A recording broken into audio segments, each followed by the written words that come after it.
Welcome to KCC tutorials. Students, आज हम science 1 का second chapter periodic classification of element सीखने जा रहे हैं। तो the first point is classification of elements.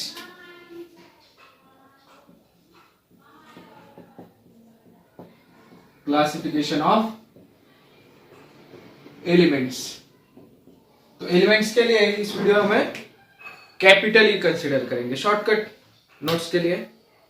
तो इस पूरे पैराग्राफ में मैं जितना सिखाऊंगा आज उतना ही लर्न करो।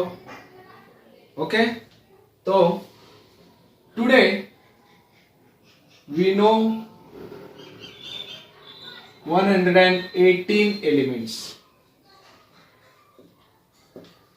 क्या पीरियोडिक क्लासिफिकेशन अब तक का जो हुआ है, तो उसमें अब तक हमें 118 एलिमेंट्स का डिस्कवर कर चुके हैं हम। तो ये एमसीक्यू को आएगा आपको। ये पूरे पैराग्राफ में सिर्फ इतना ही है। अगला साइंटिस्ट जिन्होंने पीरियोडिक क्लासिफिकेशन चालू किया, तो first one is Dobereiner and second one is Newlands octave. तो the second one is डॉबेनियर।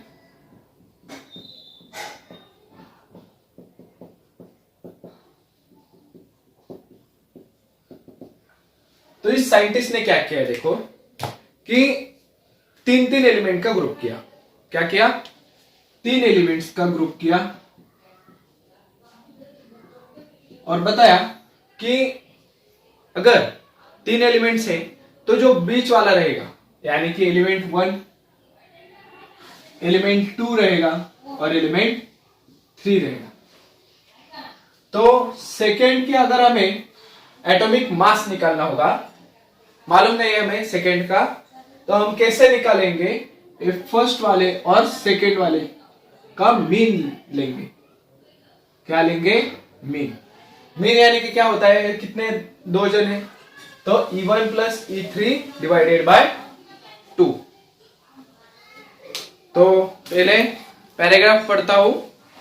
In the year 1817 a German scientist Dobenier suggested that properties of element are related to their atomic mass। किसके ऊपर study किया? Property of atomic masses।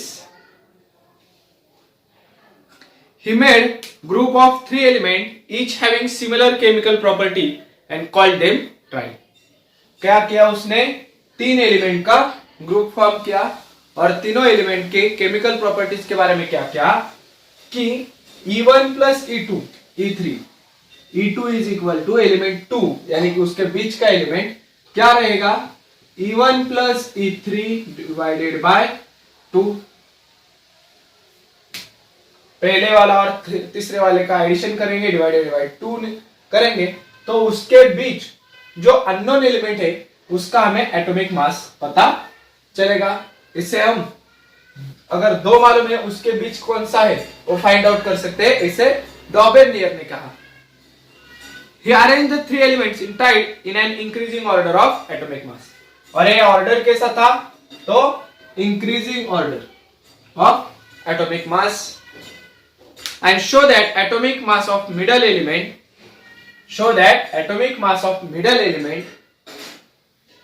was approximately equal to the mean of other two, that is E2 is equal to E1 plus E3 divided by 2। So इसमें एक example दिया है, वही एक example हमको एग्जाम को आएगा, that is lithium, sodium and potassium. So उसका चार्ट भी दिया है। तो E1 लिखते हैं, E2 E3। अगर हमें E1 और E3 का मालूम है, यानी कि लिथियम और सोडियम का, तो लिथियम और पोटेशियम का, तो लिथियम का है 6.9 और पोटेशियम का है 39.1। तो आपको सोडियम का पोटेशियम का 39.1 है, तो सोडियम का निकालना होगा। तो क्या करेंगे? E1 plus E3 divided by 2. So 6.9 plus 39.1 whole divided by 2. 46 divided by 2. 23. क्या होगा? ये होगा Li, Na और K पोटेशियम। तो सोडियम का अगर हमें मालूम नहीं मगर उसके बीच वाले साइड वाले दोनों का मालूम है तो बीच वाला हम निकाल सकते। और एक्चुअल जो आता था, एक्चुअल जो है एटॉमिक मास सोडियम का वो 23 ही है। 3 एग्जांपल्स दिए हमें टेक्स्ट बुक में, तो एग्जांपल ए वाला एग्जांपल आपको एग्जाम में पूछते ही है। ओके, ये हो गया डॉबेनियर टाइप्स। हमारा अगला पॉइंट है Newlands octave of law of octave. Newlands law of octave. अब ये क्या है? The English scientist John Newland correlated the atomic masses of element to their properties in different ways. In the year 1866, Newland arranged the element known at that time in increasing order of atomic masses. तो क्या किया उसने कि जो elements थे तो increasing order के हिसाब से लगाए। क्या? इंक्रीजिंग ऑर्डर ऑफ एटॉमिक मास। अब किसने एटॉमिक मास कंसीडर किया है, किसने एटॉमिक नंबर कंसीडर किया है, इसलिए मैं दे रहा हूं। डॉवेनियर ट्राइड ने एटॉमिक मास कंसीडर किया, न्यूलैंड ने एटॉमिक मास कंसीडर किया है, increasing order of atomic mass. It started with the lightest element hydrogen to ended with the thorium. और ये चालू हुआ हाइड्रोजन से थोरियम तक। Okay,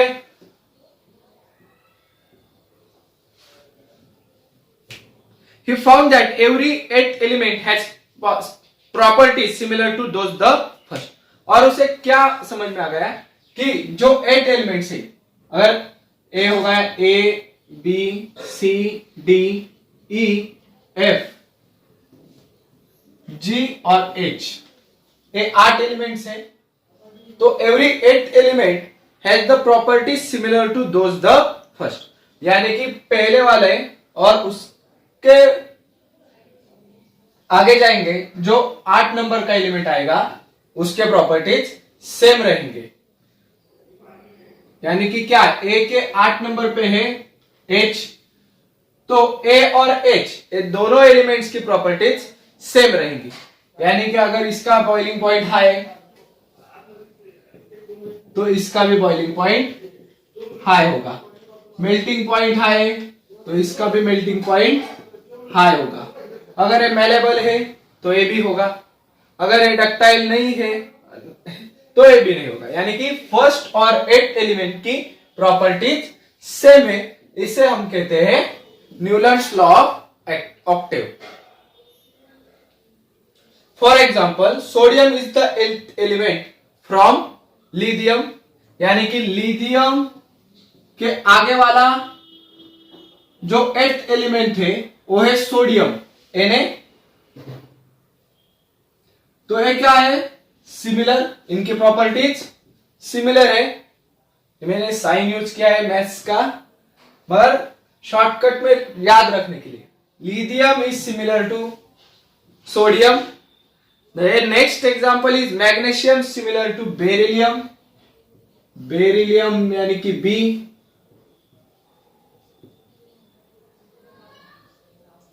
is similar to magnesium Mg, and chlorine shows similarity with fluorine। Chlorine is similar to fluorine।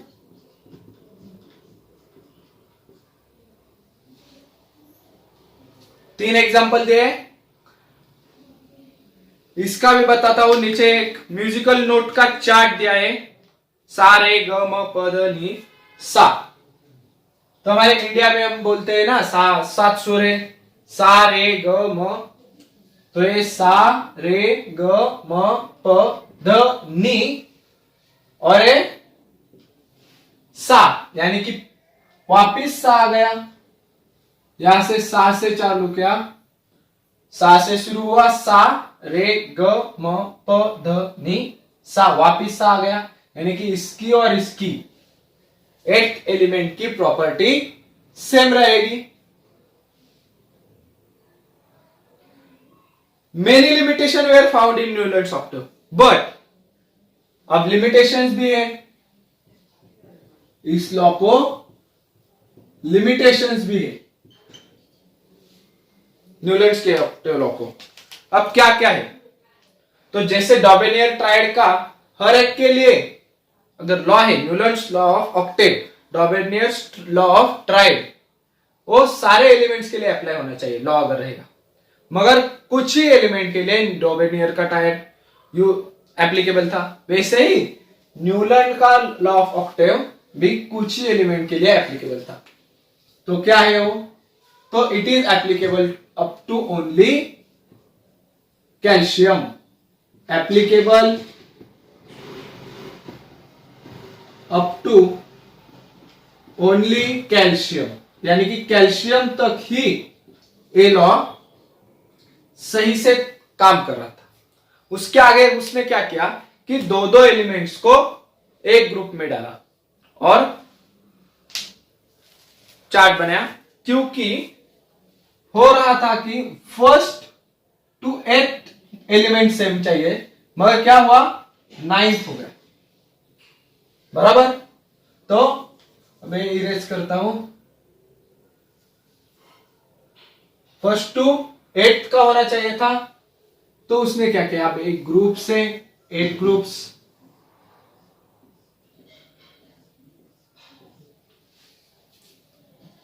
First to 8 होना चाहिए, मगर क्या हो रहा था, फर्स्ट टू 10th हो रहा था, 9th हो रहा था, फर्स्ट टू 9th हो रहा था, मगर एक तो अब 9 ग्रुप हो गए, तो हमें कितने चाहिए थे, 8। तो उसने क्या किया, कुछ कुछ दो एलिमेंट को एक ही ग्रुप में डाला, मगर ये हम कर नहीं सकते, अगर लॉ रहेगा तो सारे एलिमेंट्स के लिए एक ही कंडीशन होना चाहिए। उसने कंडीशन चेंज की, दो एलिमेंट्स को एक ही ग्रुप में डाला, तो अब ग्रुप देखते हैं हम, 1 2 3, ये दोनों का मिला के एक ही ग्रुप, 3 4 5 6 7 8, ऐसे उसने वो बिठाने की कोशिश की है कि फर्स्ट टू 8, यानी कि जो properties of 8th element are similar to properties of first element, इसलिए क्या किया, दो एलिमेंट्स को एक ही ग्रुप में बिठा दिया। Newlands fitted known element in the table 7 multiplied by 8, that is 56 boxes. Newland placed two elements in some boxes to accommodate all the known element with different properties under the same node. यानी कि उसने क्या किया है, दो दो elements को एक ही ग्रुप में डाला। बस न्यूलैंड्स में इतना ही पढ़ना है, कहां तक, जहां तक कैल्शियम लिखा हुआ है, यानी कि उसके नीचे वाले पैराग्राफ की फर्स्ट दो लाइंस। और कितने सारे एलिमेंट्स थे तब, 7 8 जा 56 elements are known at the time of Newlands octave. तो अब क्या करते हैं, देखो ये हो गया। तो अगला पॉइंट है Mendeleev's periodic table. The Russian scientist Dmitri Mendeleev developed the periodic table of element during the period 1869 to 1872, 1869 to 1873 to इन 3 सालों में उसने एक periodic टेबल बना दिया। Mendeleev's periodic table is the most important step in the classification of element. Mendeleev considers the fundamental property of element is namely the atomic mass. क्या इसने भी increasing order of atomic mass he consider क्या। Mendeleev क्या बताता है, fundamental property of element is atomic mass is atomic मास। और Mendeleev के time में कितने सारे एलिमेंट्स हमें पता थे, तो 63 एलिमेंट्स, क्या 63 एलिमेंट्स, और उसने भी वो सारे elements increasing order of atomic मास के हिसाब से लगा दिए। तो न्यूलैंड के ऑक्टेव के टाइम 56 थे, मेंडेलीव पीरियोडिक टेबल के टाइम पे 63 नोन हुए। अब जैसे जैसे टाइम बीतता गया वैसे हमें और एलिमेंट्स की डिस्कवरी होगी। मेंडेलीव ऑर्गेनाइज 18 पेज पे देखो, Mendeleev organize the periodic table on the basis of chemical and physical properties. Organization किस पे बेस पे किया है उसने, organized elements, capital E means elements, organize elements on physical and chemical properties. These were the molecular formula of hydrides and oxides. तो and molecular formula उसने hydrides और oxides के लिए किया। Properties of element, periodic elements are periodic function of their atomic mass. ये आपको MCQ fill in the blanks के लिए क्वेश्चन आ सकता है। तो property of elements are the periodic function of atomic mass किसने बताया, मेंडेलीव पीरियोडिक टेबल में। मेंडेलीव ने क्या बताया, fundamental property is the atomic mass. Element की फंडामेंटल प्रॉपर्टी है एटॉमिक मास। अब एक क्या बोल रहा हूं, तो मेंडेलीव ने एटॉमिक मास किया है, मॉडर्न पीरियोडिक टेबल में हम एटॉमिक नंबर के हिसाब से जाते हैं। तो कहां पे एटॉमिक मास रहेगा, up to Mendeleev, Dobereiner, Newlands octave और modern periodic Mendeleev periodic table तक एटॉमिक मास कंसीडर करते हैं एज अ फंडामेंटल प्रॉपर्टी। तो the vertical column in Mendeleev periodic table are called groups while the horizontal rows are called period। जो vertical line थी, अब Mendeleev का periodic table कैसा था, तो एक बॉक्स जैसा, यानी कि वर्टिकल लाइंस निकाली, उनको हॉरिजॉन्टल लाइन कुछ, तो एक बॉक्स लाइक स्ट्रक्चर बन गया। उसमें उसने सारे एलिमेंट्स प्लेस कर दिए। तो जो वर्टिकल लाइंस थी, जो वर्टिकल लाइन थी, उसने उसे ग्रुप और कॉलम का नाम दिया। वर्टिकल का हम याद रखेंगे वीजीसी, वीजीसी यानी कि जो वर्टिकल रहते हैं उसे हम ग्रुप और कॉलम कहते हैं। जो हॉरिजॉन्टल रहेंगे उसे हम रो और पीरियड कहेंगे। जो हॉरिजॉन्टल लाइन है उसे हम रो और नहीं तो पीरियड कहेंगे।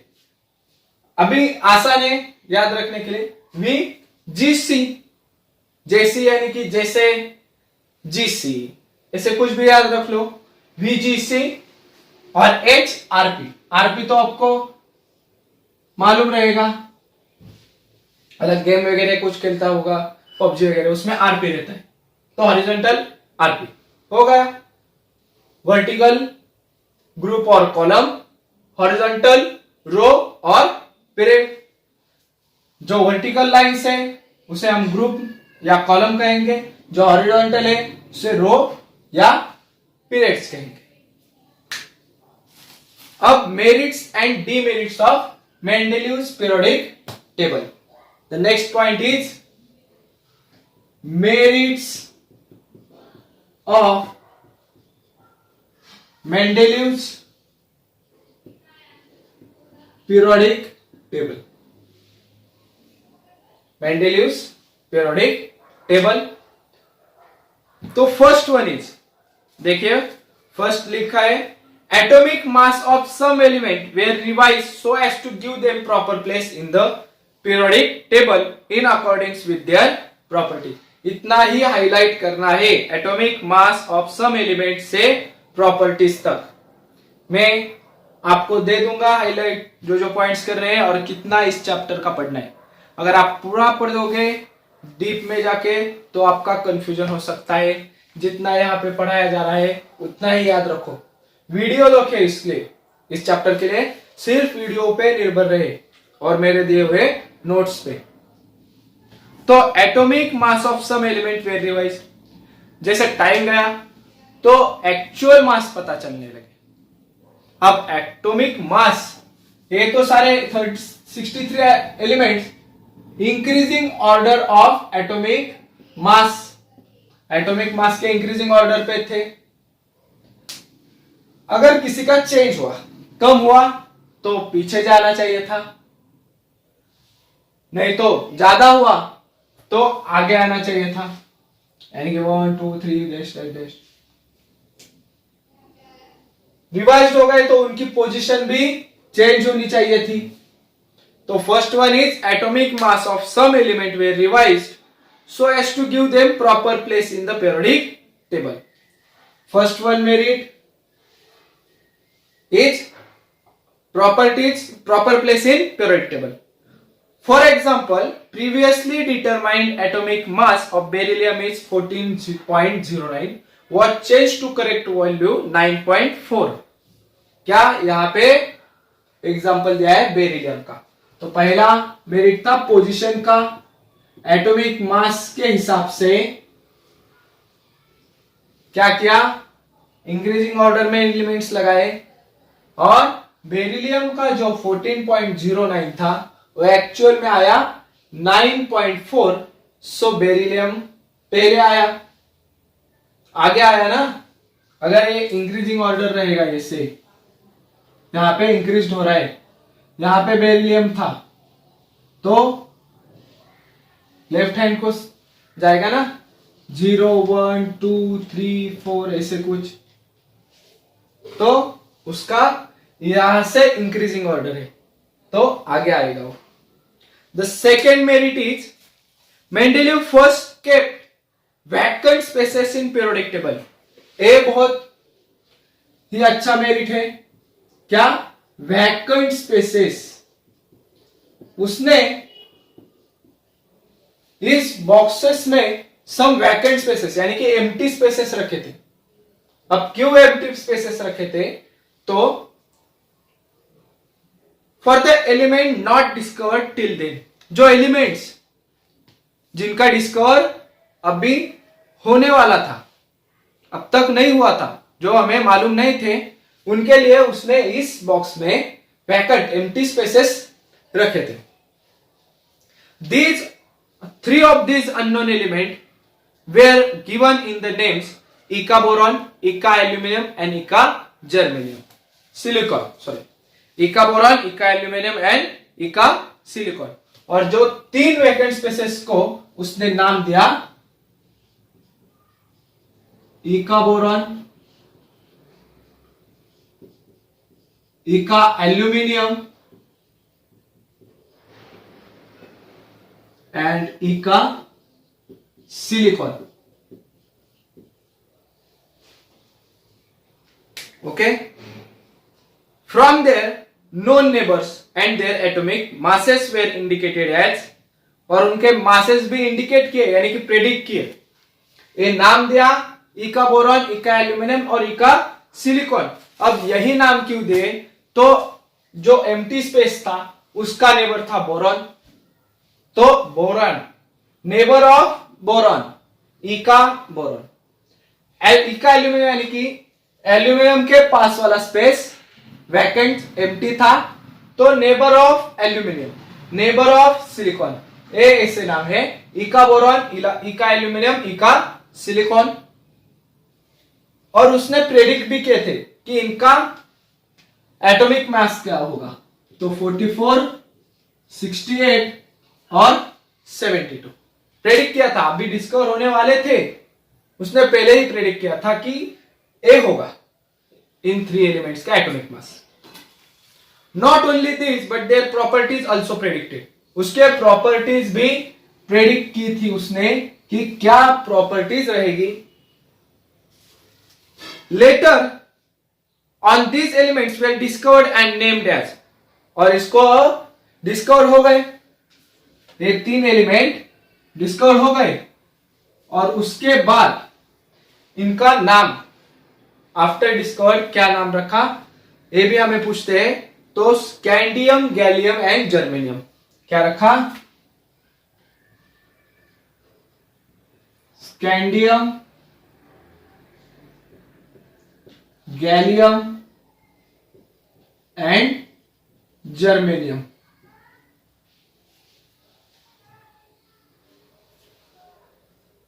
SC GA GE, ये आपको पूछते हैं एमसीक्यू में।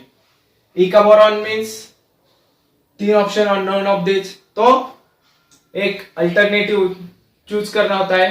तो ई का बोरॉन यानी कि स्कैंडियम, ई का aluminium gallium, aluminium gallium, aluminium gallium ऐसे याद रख सकते हैं। Silicon germanium, okay, boron scandium, aluminium gallium, silicon germanium. अब पेज नंबर 19 का 2.4 चार्ट देखो, प्रॉपर्टी दी चुके हैं ई का एल्यूमिनियम का, और उसका क्या हुआ डिस्कवर के बाद नेम गैलियम। इन दोनों के बीच का यानी कि बिफोर डिस्कवरी और आफ्टर डिस्कवरी प्रॉपर्टीज में क्या फर्क है, कितना डिफरेंस है, वो चेक करने के लिए डेपल दिया है। तो फर्स्ट वन इज एटॉमिक मास। तो ई का एल्यूमिनियम का एटॉमिक मास प्रेडिक्ट किया था 68 और एक्चुअल मास क्या कितना आ गया 69.7। प्रिडिक्शन यानी कि लगभग अप्रोक्सीमेटली उसके आसपास, तो 68 69.7 है, वो प्रिडिक्शन सही था उसका, मेंडेलियस का। डेंसिटी दी है 5.9 5.94, तो वो भी सही निकली। मेल्टिंग पॉइंट लो बताया प्रिडिक्शन के पहले, प्रिडिक्शन किया तब डिस्कवरी से पहले, और डिस्कवरी के बाद 32 डिग्री सेल्सियस यानी लो ही आया। तो जो प्रेडिक्ट की थी प्रॉपर्टीज मेंडेलिव ने वो सही आ गई। अब 4, 5 और 6 इनका आपको नहीं ज्यादा पूछेंगे, मगर पहले 3 वालों का याद रखिए। ई का एल्यूमिनियम का चार्ट दिया है। First one is atomic mass, second one is density and third one is melting point. The next merit is position for inert gases. अब देखो, there was no place reserve for noble gas in Mendeleev's original periodic table. Mendeleev की periodic table में inert gases क्या होते हैं कि जिनका दूसरों जो गैसेस है उनसे रिएक्शन नहीं होता। इनर्ट गैसेस यानी कि non reactive gases, helium, neon, krypton, xenon, radon, ये सारे। तो इनका क्या, इनके लिए ओरिजिनल मेंडेलिव पीरियोडिक टेबल में जगह ही नहीं थी।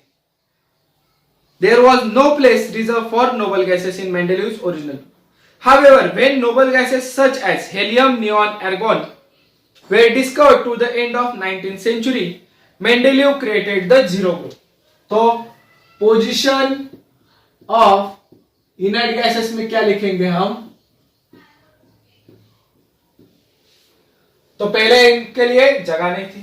तो आफ्टर डिस्कवरी उसने क्या किया, एक साइड को, इस बॉक्स के एक साइड को और एक ग्रुप तैयार किया, वर्टिकल ग्रुप और कॉलम,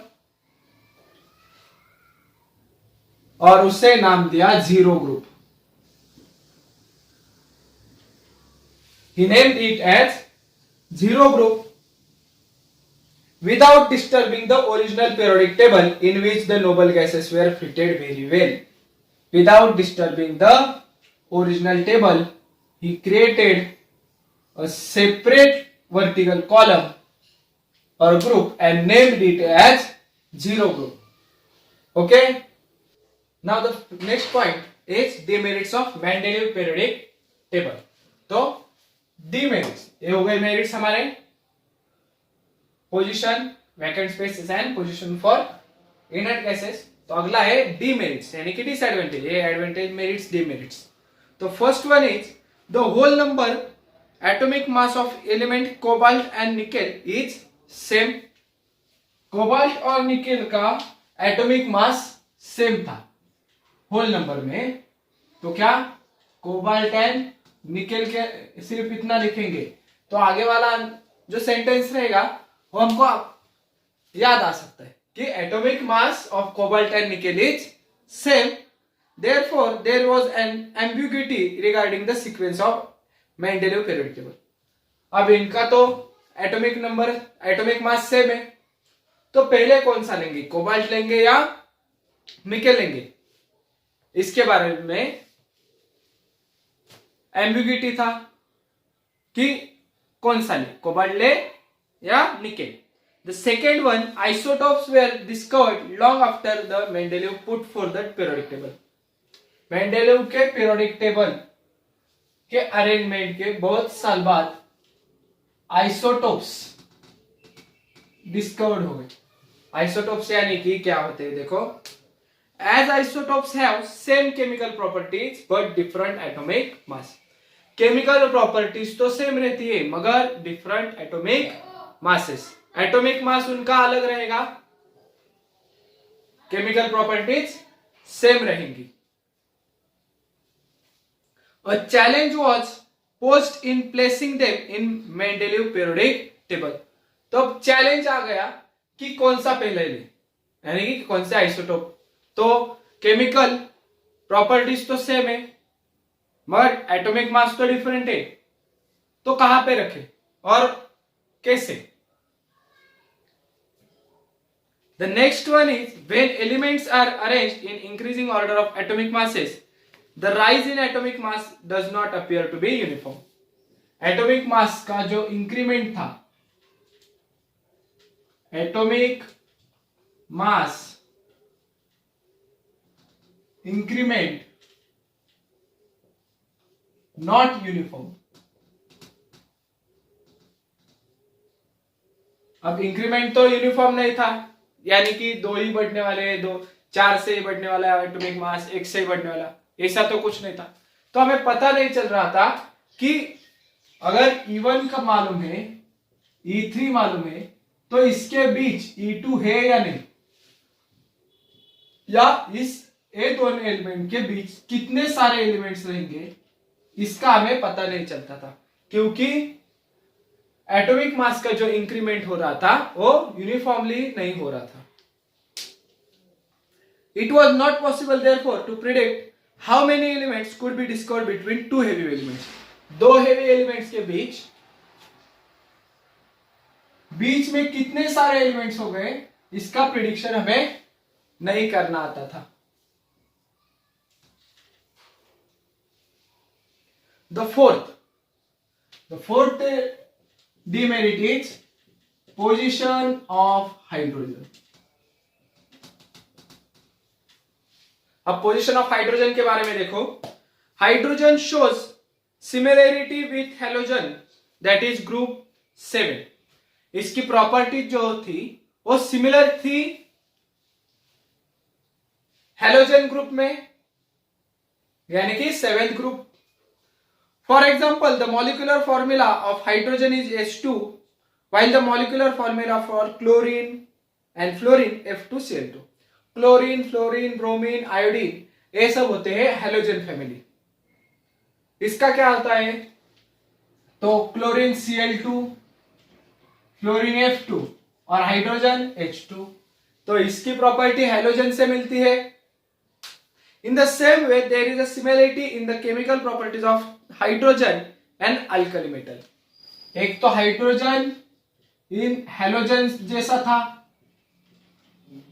और वहां पे ये अल्कली मेटल जैसा भी था, उसके केमिकल प्रॉपर्टीज अल्कली और हेलोजन ये दोनों ग्रुप के बीच के थे।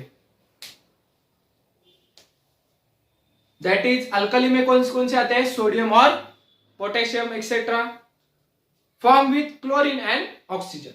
On considering the above properties, it cannot be decided whether the correct position of hydrogen is in the alkali metal or is in the halogen. तो इस हाइड्रोजन पे को कहां पे रखें, हेलोजन में रखे या अल्कली में रखे.